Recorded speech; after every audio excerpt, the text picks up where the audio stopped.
Hello, my dear friend. Come, take a moment to settle in with me. Find a comfortable place where you can breathe freely, where you feel safe to simply be yourself. There's no need to be anywhere else right now, no need to do anything else. This is your time, your space for healing. I want you to know that if you're here listening to these words, you've already taken a brave step. You've acknowledged something that many people spend their whole lives avoiding, that carrying guilt and fear is exhausting, that living with these heavy emotions day after day is like trying to run a race while carrying stones in your pockets. You don't have to carry those stones anymore. Right now, wherever you are, whatever you're feeling, you are exactly where you need to be. If there's guilt sitting in your chest like a weight, I see you. If there's fear whispering in your ear about all the things that could go wrong, I understand. These feelings didn't appear overnight, and they don't define who you are. They're simply visitors that have overstayed their welcome, and today we're going to learn how to gently show them the door. So many people come to me feeling broken, feeling like they're somehow damaged beyond repair. They carry shame about their past, worry about their future, and forget to live in the precious present moment where all healing happens. But here's what I've learned after decades of helping people heal their lives. You are not broken. You never were. You're simply human, and being human means sometimes we get tangled up in thoughts and feelings that don't serve us. Take a deep breath with me now. Let your shoulders drop. Let your jaw soften. Feel your feet on the ground or your body supported by whatever you're sitting on. This is your reminder that you are safe right now, in this moment. The guilt you carry about yesterday and the fear you hold about tomorrow cannot hurt you here, now, in this present moment where life actually happens. I want to tell you something important. The very fact that you feel guilt means you have a conscience, a heart that cares. The very fact that you experience fear means you're alive, aware, and paying attention to life. These aren't character flaws, they're signs of your humanity. But when we hold on to guilt and fear too tightly, when we let them make our decisions for us, that's when they stop serving us and start controlling us. You might be thinking about something you did years ago, something you said, some choice you made that you wish you could take back. That guilt has been your constant companion, hasn't it? It sits with you at breakfast, follows you to work, lies down beside you at night. It whispers that you're not worthy of happiness, that you don't deserve good things, that somehow you need to keep punishing yourself to make up for the past. Or perhaps it's fear that's been running your life.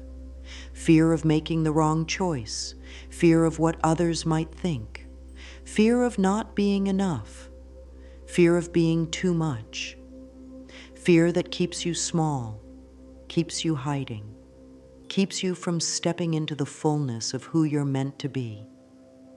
Fear that has convinced you that staying stuck is safer than risking growth. I'm here to tell you something that might surprise you. Guilt and fear are not your enemies. They're misguided protectors that think they're keeping you safe. Guilt thinks that if it keeps reminding you of your mistakes, you won't make them again. Fear thinks that if it shows you all the ways things could go wrong, you'll avoid danger. But somewhere along the way, these protectors became prison guards, keeping you locked away from joy, from love, from the beautiful life that's waiting for you. Today, we're going to thank guilt and fear for trying to protect us, and then we're going to gently let them know they can relax now. We're going to learn new ways to keep ourselves safe, ways that don't require carrying heavy burdens or living in constant worry. We're going to discover that you can be responsible without being guilty, that you can be cautious without being fearful. This journey we're taking together isn't about becoming perfect. It's not about never making mistakes or never feeling afraid again. It's about learning to dance with life instead of wrestling with it. It's about discovering that you are worthy of love and happiness exactly as you are right now, with all your beautiful imperfections and human struggles. So breathe with me again. Feel your heart beating in your chest, that steady rhythm that has been with you since the very beginning, that will be with you until your last breath. That heartbeat is proof of your worthiness, proof that life itself has chosen you to be here, now, for a reason. You don't have to earn your right to exist, to be happy, to be loved. That right was given to you the moment you took your first breath. Let's begin this healing journey together, one gentle step at a time. Guilt is such a familiar feeling for so many of us, isn't it? It's like an old coat we've been wearing for so long that we forget we're even wearing it. We wake up with it, we carry it through our days, and we take it to bed with us at night. But what exactly is this guilt we're carrying, and why do we hold on to it so tightly? Think of guilt as a signal, like the pain you feel when you touch something hot. In that moment, pain serves a purpose. It tells you to pull your hand away to prevent further harm. Healthy guilt works the same way. When we do something that goes against our values or hurts someone we care about, guilt naturally arises to signal that we need to make things right. It motivates us to apologize, to change our behavior, to learn from our mistakes. This kind of guilt is actually a gift. It shows us that we have a moral compass, that we care about doing right by others and by ourselves. But there's another kind of guilt, the kind that doesn't serve us at all. This is the guilt that lingers long after we've learned our lesson, long after we've made amends, long after we've changed our ways. This is the guilt that tells us we're bad people rather than good people who sometimes make mistakes. This toxic guilt doesn't motivate positive change. Instead, it keeps us stuck in shame, constantly replaying old scenes, constantly punishing ourselves for being human. Here's something most people don't understand about guilt. It often has very little to do with what we've actually done, and everything to do with what we believe about ourselves. Two people can make the exact same mistake, but one person learns from it and moves forward while the other carries it like a heavy burden for years. The difference isn't in what they did, it's in how they see themselves and what they believe they deserve.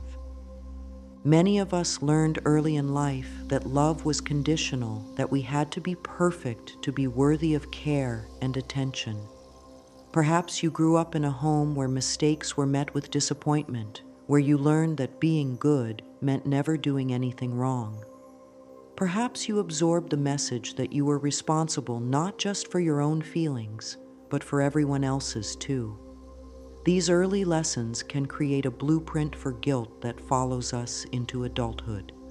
When we carry this kind of deep, persistent guilt, it affects every part of our lives. It shows up in our relationships when we apologize for things that aren't our fault, when we take responsibility for other people's emotions, when we stay in situations that don't serve us because we feel we don't deserve better. It shows up in our work when we undersell ourselves, when we don't speak up for our ideas, when we work twice as hard as everyone else to prove we're worthy of our position.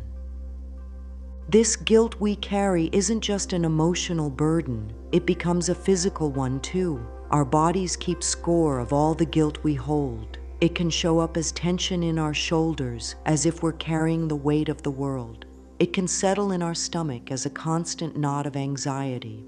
It can manifest as headaches from the constant mental chatter of self-blame, or as fatigue from the exhausting work of constantly monitoring ourselves for signs of wrongdoing. But here's what's beautiful about understanding guilt this way.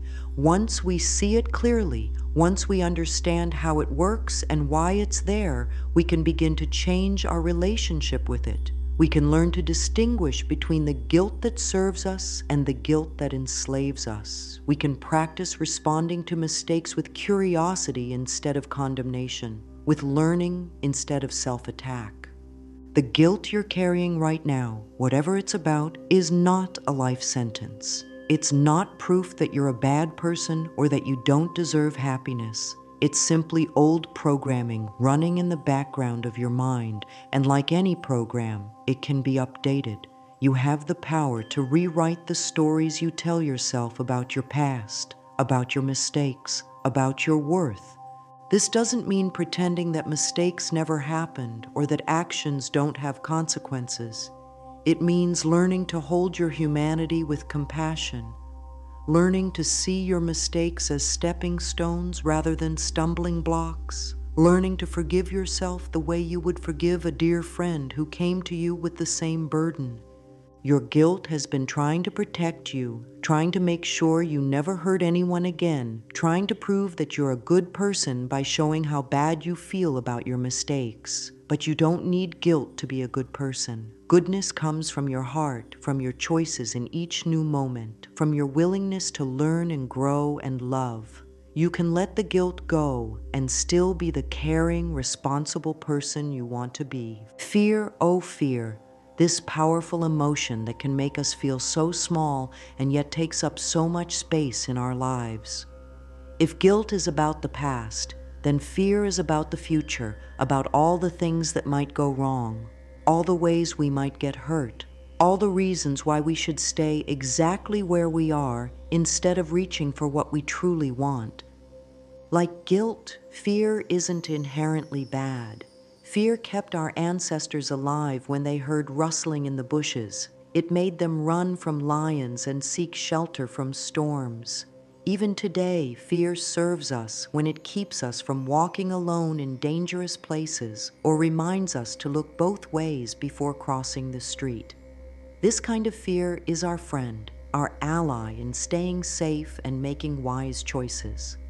But most of the fear we carry today isn't about immediate physical danger. It's about emotional danger, social danger, the risk of rejection or failure or judgment. It's about the possibility of being hurt, of being disappointed, of being seen as inadequate or foolish. This kind of fear isn't protecting us from lions. It's protecting us from life itself. When fear becomes our primary advisor, it starts making decisions for us that keep us small and safe, but also keep us from growing, from loving fully, from expressing our authentic selves. Fear whispers that it's better to stay in the job we hate than risk trying something new. It tells us it's safer to keep our opinions to ourselves than risk disagreement. It convinces us that we should stay in familiar relationships, even if they don't nourish us, rather than risk the unknown of being alone or finding something better. The tricky thing about fear is that it's often disguised as logic. It presents very reasonable arguments for why we shouldn't take risks, why we shouldn't trust, why we shouldn't hope for too much. It points to evidence from our past, times we were hurt, times we failed, times we were rejected, and says, see, this is why we need to be careful. This is why we can't trust life to support us. But here's what fear doesn't tell you. Every time you've been knocked down before, you got back up. Every time you've been hurt, you found a way to heal. Every time you've failed, you learned something valuable. You are not the same person who experienced those past hurts and failures. You are stronger now, wiser now, more capable of handling whatever life brings your way. Fear also doesn't tell you about all the opportunities you've missed while staying safe. It doesn't mention the relationships that could have blossomed if you'd been willing to be vulnerable, the adventures you could have had if you'd been willing to take chances, the dreams that could have come true if you'd been willing to risk failure. Fear only shows you one side of the equation, the potential for pain, while ignoring the potential for joy, growth, and fulfillment. When fear runs our lives, it affects our bodies just like guilt does. It can show up as a racing heart when we think about taking risks, as shallow breathing when we consider making changes, as tension throughout our entire body when we contemplate stepping outside our comfort zone. Chronic fear can lead to insomnia, digestive problems, headaches, and a general sense of being wound too tight, ready to snap at any moment. Fear and guilt often work together in the most unhelpful ways. Guilt makes us feel unworthy of good things, while fear convinces us that even if we were worthy, pursuing those good things would be too dangerous. Together, they create a perfect storm of staying stuck. We don't believe we deserve better, and even if we did, we're too afraid to reach for it. But just as with guilt, we can change our relationship with fear. We can learn to feel the fear and take action anyway. We can practice distinguishing between fear that's protecting us from real danger and fear that's just trying to keep us from growing. We can develop the courage to move forward even when our knees are shaking and our heart is pounding. Courage isn't the absence of fear. It's feeling the fear and choosing love anyway. It's acknowledging that yes, taking this risk might not work out, but staying stuck definitely won't work out. It's understanding that the biggest risk we can take is the risk of never truly living, never fully expressing who we are, never discovering what we're capable of when we stop letting fear make our choices for us. The fear you're feeling right now about your future, about changes you want to make, about dreams you want to pursue, that fear is information, not instruction. It's telling you that something matters to you, that you care about the outcome, that you're considering stepping into a bigger version of yourself. Thank the fear for caring so much about your well-being, and then gently let it know that you're strong enough to handle whatever comes next. Now let's talk about something that might surprise you, the way our thoughts and emotions show up in our physical bodies. You see, we're not separate beings with a mind here and a body there. We're whole, integrated beings, and everything we think and feel gets registered somewhere in our physical form. This is why understanding the mind-body connection is so crucial to healing guilt and fear. When you carry guilt, where do you feel it in your body? Many people feel it right in the center of their chest, like a heavy stone sitting on their heart. Others feel it in their stomach, like a constant knot of unease. Some people carry guilt in their shoulders, hunched forward as if they're carrying a burden, or in their back, as if the weight of their mistakes is literally pressing them down. Your body is always listening to your thoughts, always responding to your emotions, always trying to help you process what you're experiencing. Fear has its own signature in the body, too. It might show up as shallow, quick breathing, as if you can't quite catch your breath. It might make your heart race even when you're sitting still, or make your muscles tense as if you're ready to run at any moment. Some people feel fear in their throat, like there's something stuck there preventing them from speaking their truth. Others feel it in their hands, which might shake or clench into fists without them even realizing it. This isn't your body betraying you or working against you. This is your body trying to communicate with you, trying to show you what's happening inside so you can address it. Your body is incredibly wise. It knows things before your mind catches up. It remembers experiences even when you try to forget them, and it's always working to bring you back into balance and health. When we ignore these physical signals, when we try to push through the tension and pain without addressing the emotions underneath, our bodies have to work harder and harder to get our attention. That chronic shoulder tension from carrying guilt might become a constant headache. That knot in your stomach from fear might become digestive problems that no amount of medication seems to fix. That racing heart from anxiety might lead to sleep problems that leave you exhausted and even more vulnerable to stress. But here's the beautiful thing about understanding this connection. When you start to heal the guilt and fear in your mind and heart, your body begins to relax and heal too. When you release the story that you're a bad person who deserves to suffer, your shoulders can finally drop. When you stop believing that the world is a dangerous place where you're not safe, your breathing can deepen and your muscles can relax. Right now, as you're listening to these words, take a moment to scan your body. Start at the top of your head and slowly move your attention down through your body. Notice your forehead, Is it wrinkled with worry? Notice your jaw. Are you clenching it tight? Move down to your neck and shoulders. Are they pulled up toward your ears? Check your chest. Is your breathing shallow or deep? Feel your stomach. Is it tight with anxiety or soft and relaxed? Don't try to change anything yet, just notice. This is information, not judgment. Your body is showing you where you're holding stress, where you're storing old emotions, where you need some gentle attention and care. Thank your body for working so hard to carry all of this for you. Thank it for the signals it's been sending, even if you haven't been listening. Your body loves you unconditionally.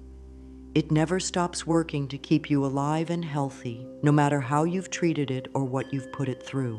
As we continue this healing journey together, we're going to pay attention to both your inner world of thoughts and feelings and your outer world of physical sensations.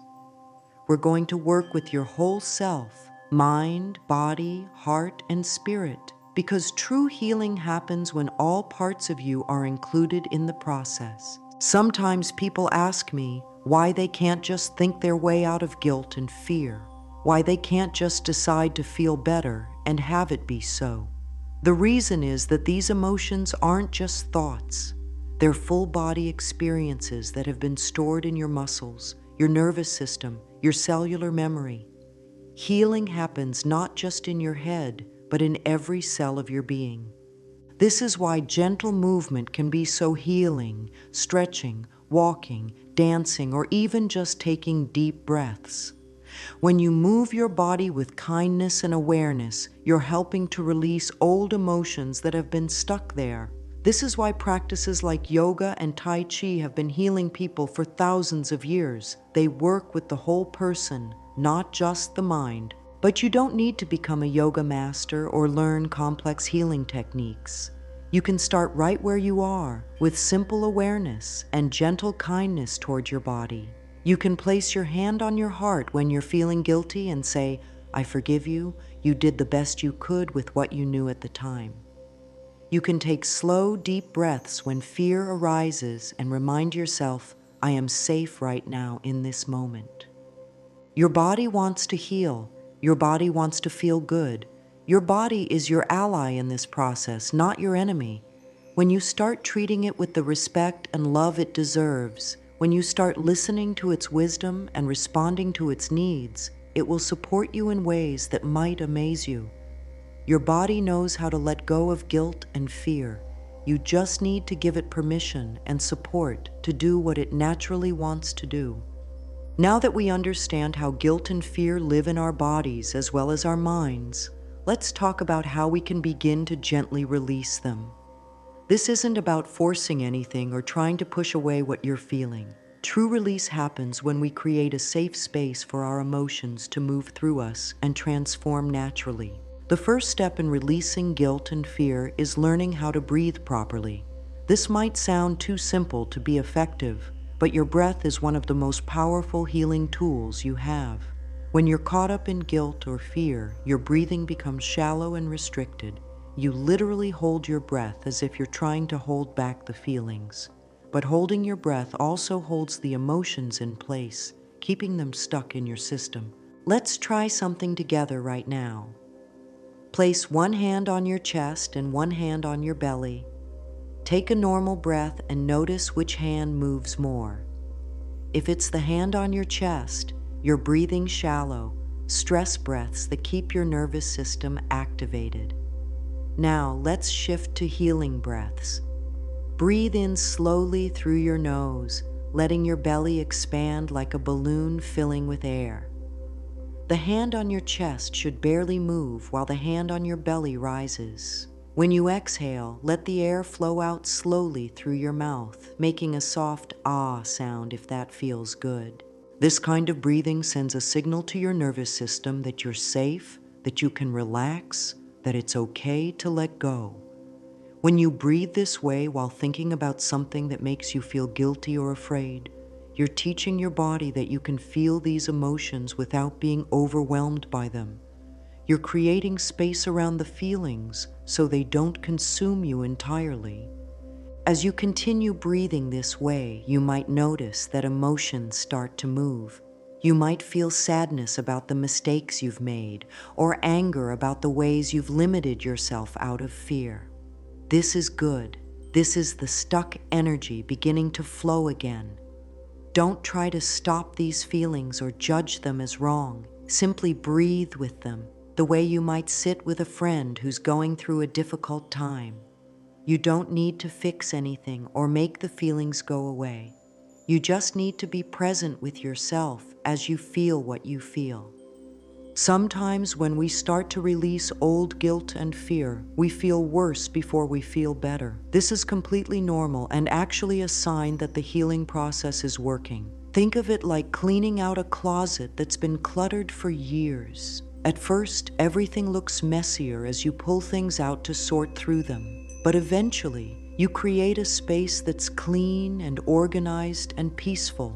The same thing happens with our emotional healing. Sometimes we need to feel the feelings we've been avoiding before we can truly let them go. If strong emotions come up as you're doing this breathing practice, place your hands on your heart and speak to yourself the way you would speak to someone you love dearly. You might say, "I'm here with you. You're safe now. It's okay to feel this. I love you no matter what." These aren't just pretty words. They're medicine for your wounded heart. They're creating new neural pathways in your brain, new patterns of self-compassion that will serve you for the rest of your life. Another powerful way to begin releasing guilt and fear is through the practice of forgiveness, not because anyone deserves it, but because you deserve to be free. Forgiveness isn't about saying that hurtful actions were okay or that you should forget what happened. Forgiveness is about releasing the grip that past hurts have on your present life. It's about choosing your own peace over your right to be angry. Start with small things. Maybe you're carrying guilt about a sharp word you spoke to someone last week, or fear about a presentation you have to give next month. As you breathe deeply, bring this situation to mind and say, "I forgive myself for being human. I forgive myself for making mistakes. I forgive myself for not being perfect." If you're working with fear, you might say, "I forgive myself for being afraid. I forgive myself for not always feeling brave. I forgive myself for needing time to grow." You don't have to feel the forgiveness immediately for it to be working. Sometimes forgiveness is a practice we do over and over until our hearts catch up with our intentions. Each time you choose forgiveness over self-attack, each time you choose compassion over condemnation, you're planting seeds of healing that will bloom in their own time. As you practice these breathing and forgiveness exercises, you might find it helpful to move your body gently. Stretch your arms overhead and let them fall by your sides with a sigh. Roll your shoulders back and let them drop. Shake your hands and feet to release tension. Movement helps emotions move through your system instead of getting stuck. This process of release isn't something you do once and then you're done. It's an ongoing practice of choosing love over fear, forgiveness over guilt, presence over worry. Some days will be easier than others. Some days the old patterns of thinking will seem louder than your new practices of self-compassion. This is normal and expected. Healing isn't a straight line. It's a spiral where you revisit the same issues at deeper and deeper levels until they no longer have power over you. Be patient with yourself as you learn these new ways of being. You're essentially rewiring your brain, creating new habits of thinking and feeling that support your well-being instead of undermining it. This takes time and practice, just like learning any new skill. But every breath of compassion, every moment of forgiveness, every choice to be gentle with yourself is rewiring your system for greater peace and happiness. Now that we've begun the process of releasing old guilt and fear, it's time to start writing a new story about who you are and what you're capable of. For too long, you've been living according to an old script, One that says you're not good enough, not worthy enough, not brave enough. But that script was never true. It was just a collection of beliefs you picked up along the way, many of them before you were old enough to question whether they served you. The beautiful thing about stories is that they can be rewritten. The narrative you've been telling yourself about your past mistakes, your current limitations, and your future possibilities, none of that is set in stone. You are the author of your own life story, and you have the power to change the plot at any moment. You can transform yourself from the victim of your circumstances into the hero of your own journey. This process of rewriting your inner story begins with becoming aware of the stories you're currently telling yourself. Throughout any given day, you have thousands of thoughts running through your mind, many of them so automatic that you don't even notice them. But these thoughts are creating your reality moment by moment, day by day. When you think, "I always mess things up," you start looking for evidence to support that belief. When you think, "I'm not the kind of person who takes risks," you avoid opportunities that could lead to growth and fulfillment. But what if you could catch these old stories as they arise and gently question them? What if instead of accepting every thought as truth, you could become curious about whether that thought is actually helpful? This isn't about positive thinking or trying to convince yourself that everything is perfect. This is about recognizing that you have choices about how you interpret your experiences and what meaning you assign to them. Let's try a simple exercise together. Think of a situation from your past that you feel guilty about. As you bring this memory to mind, notice the story you tell yourself about it. Maybe it's something like, "I hurt someone I cared about, which proves I'm selfish and don't deserve love." Now take a step back and ask yourself, is this the only possible interpretation of what happened? Could there be other ways to understand this situation? Perhaps the new story might be, "I was going through a difficult time and made a choice that hurt someone I cared about. I learned from this experience and have grown into someone who is more aware of how my actions affect others. This mistake taught me to be more compassionate and thoughtful." Do you see how this new story acknowledges what happened without defining you as a fundamentally flawed person? The same process works with fear. Instead of the story, "I'm afraid to try new things because I might fail," which proves I'm weak, you might try, "I feel nervous about new experiences because I care about doing well. This nervousness shows that I'm thoughtful and want to succeed. I can feel afraid and still take action toward what I want." This rewriting process isn't about denying your feelings or pretending that difficult things didn't happen.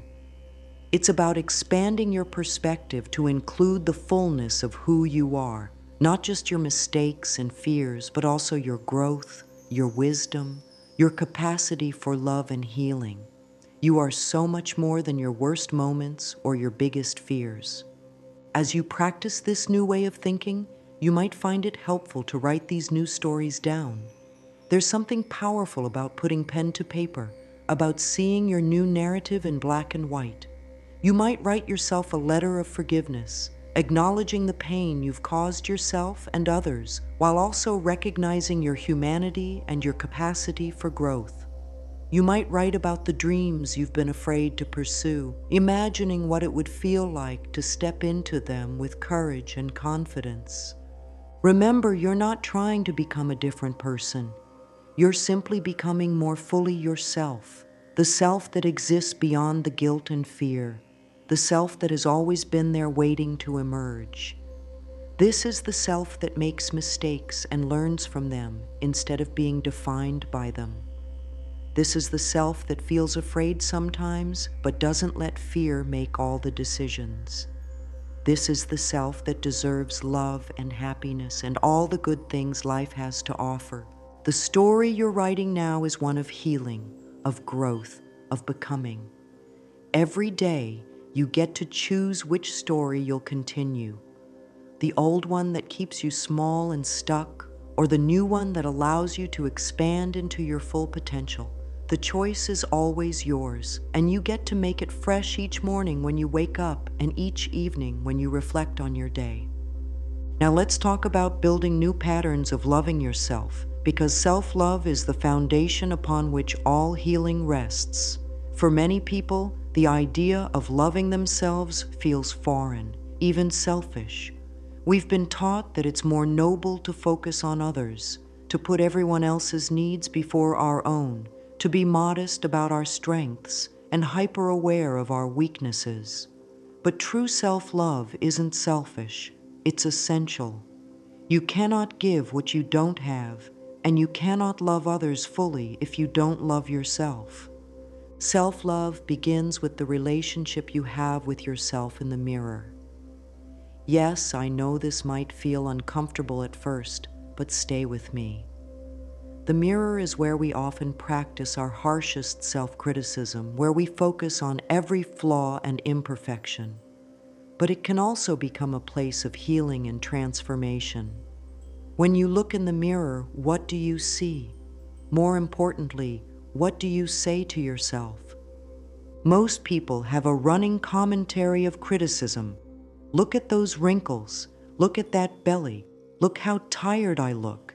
I really need to lose weight, get more sleep, try harder. This constant stream of self-judgment is like having a cruel critic living in your head, pointing out everything that's wrong and nothing that's right. But you can change this inner dialogue. You can learn to speak to yourself with the same kindness you would show a beloved friend. The next time you're in front of a mirror, try this.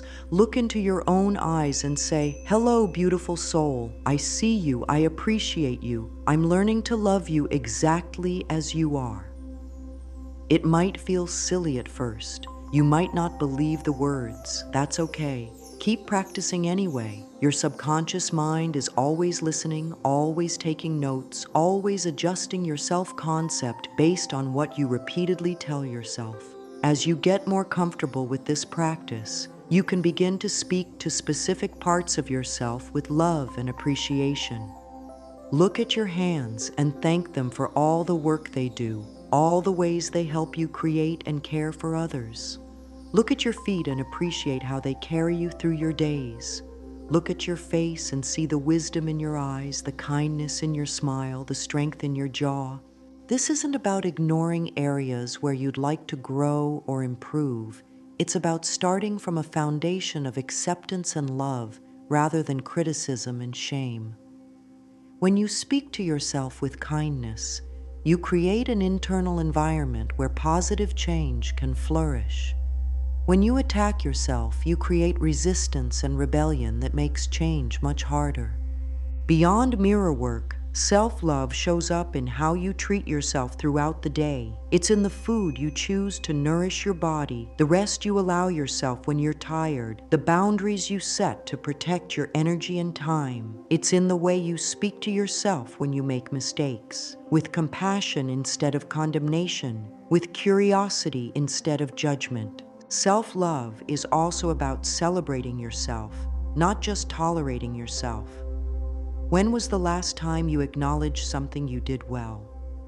When did you last give yourself credit for your efforts, even if the results weren't perfect?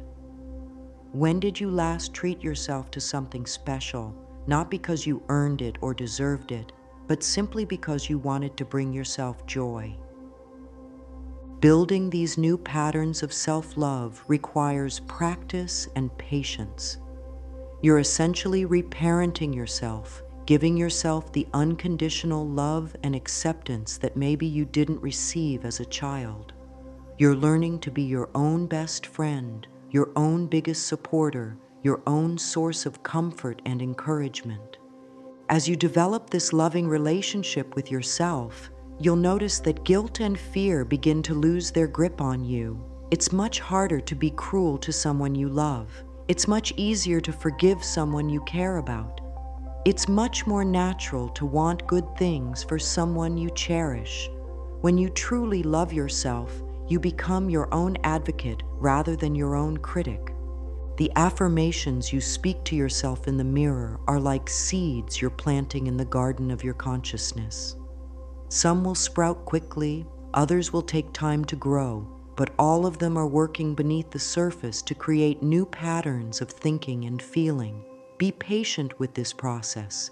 Be gentle with yourself as you learn these new ways of being. You're creating a revolution of love from the inside out. Once you've begun to release guilt and fear and build a foundation of self-love, it's time to cultivate courage and trust in life itself. Courage isn't the absence of fear, it's the willingness to feel afraid and move forward anyway. It's the recognition that the pain of staying stuck is ultimately greater than the pain of growth.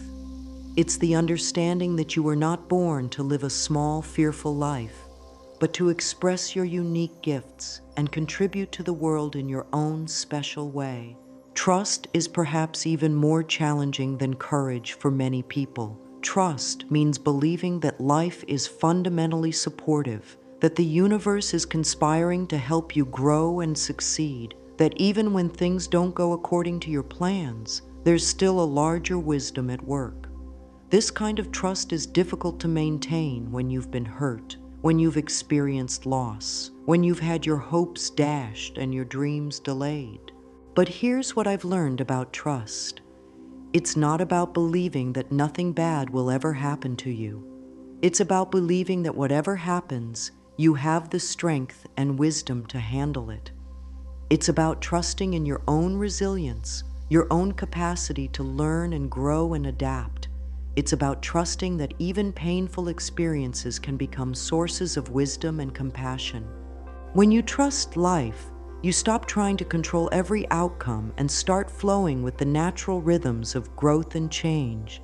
You stop seeing obstacles as evidence that you're on the wrong path and start seeing them as opportunities to develop new skills and insights. You stop waiting for guarantees before you take action and start understanding that the only real security comes from trusting in your own ability to navigate whatever comes your way. Building courage and trust is like strengthening a muscle. It requires regular practice with progressively challenging situations. You might start with small acts of courage, like speaking up in a meeting or trying a new activity. You might practice trust by letting go of the need to know exactly how things will work out, and instead focusing on taking the next right step. Each time you choose courage over comfort, each time you choose trust over control, you're building evidence for yourself that you're stronger and more capable than your fears would have you believe.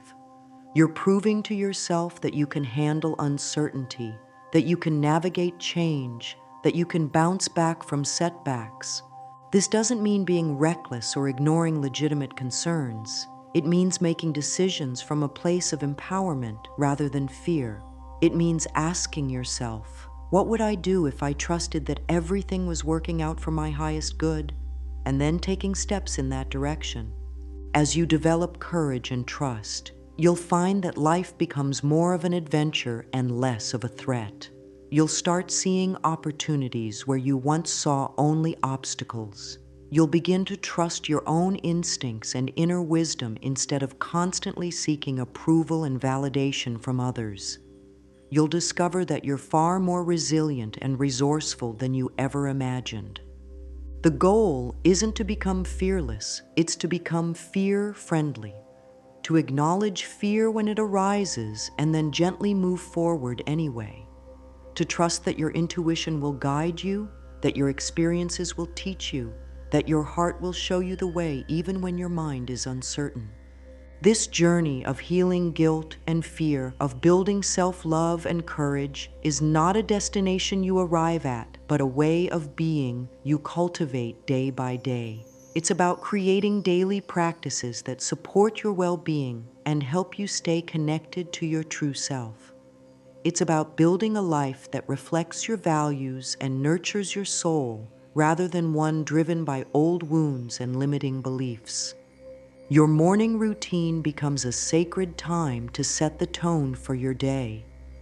Perhaps you begin with a few minutes of gentle breathing, connecting with your body and checking in with your emotional state. Maybe you spend time in front of the mirror, speaking words of love and encouragement to yourself.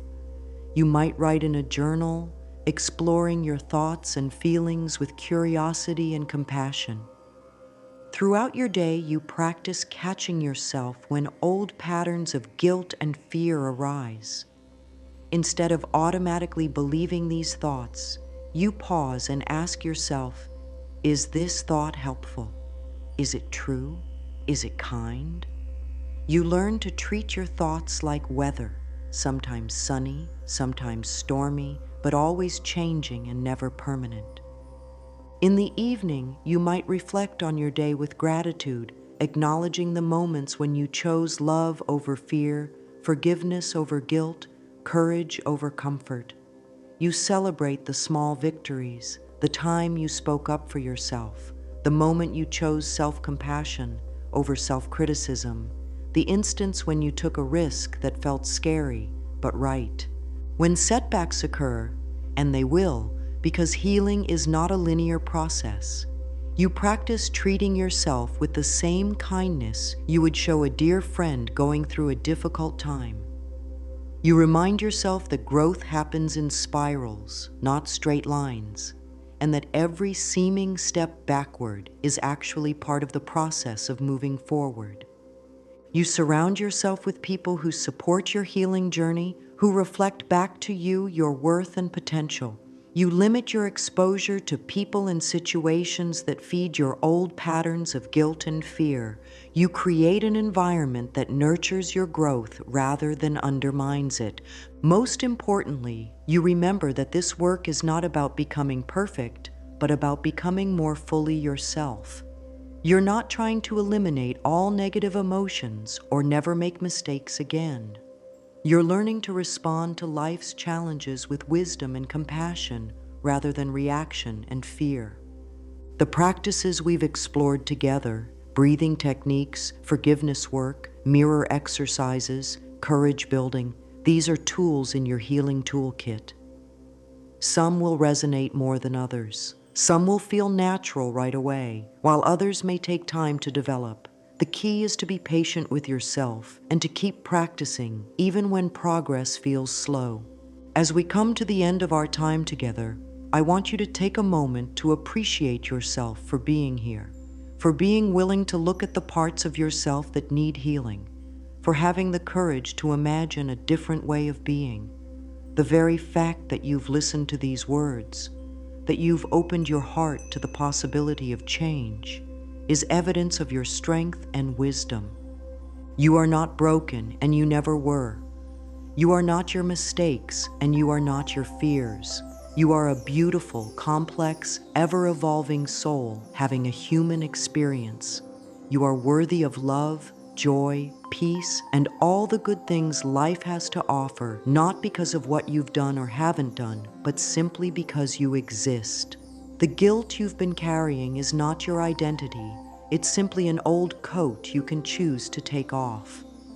The fear that's been directing your life is not your truth. It's just a voice you can choose to stop listening to. You have within you right now everything you need to heal, to grow, to transform your life in ways that will amaze you. Every day is a new opportunity to practice these new ways of being. Every moment is a chance to choose love over fear, forgiveness over guilt, courage over comfort. You don't have to be perfect at it. You just have to be willing to keep trying, to keep showing up for yourself with kindness and patience. I believe in you. I believe in your capacity to heal.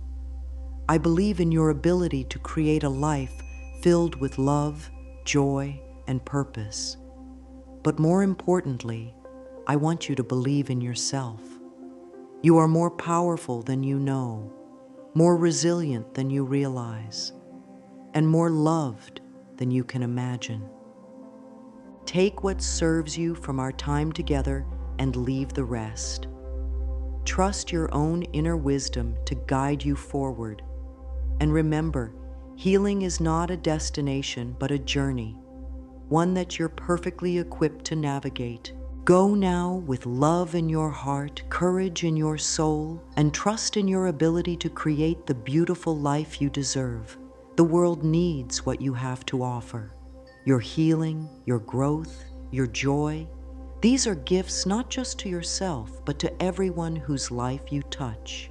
You are exactly where you need to be, and you are ready for whatever comes next. Trust yourself, love yourself, and let yourself shine.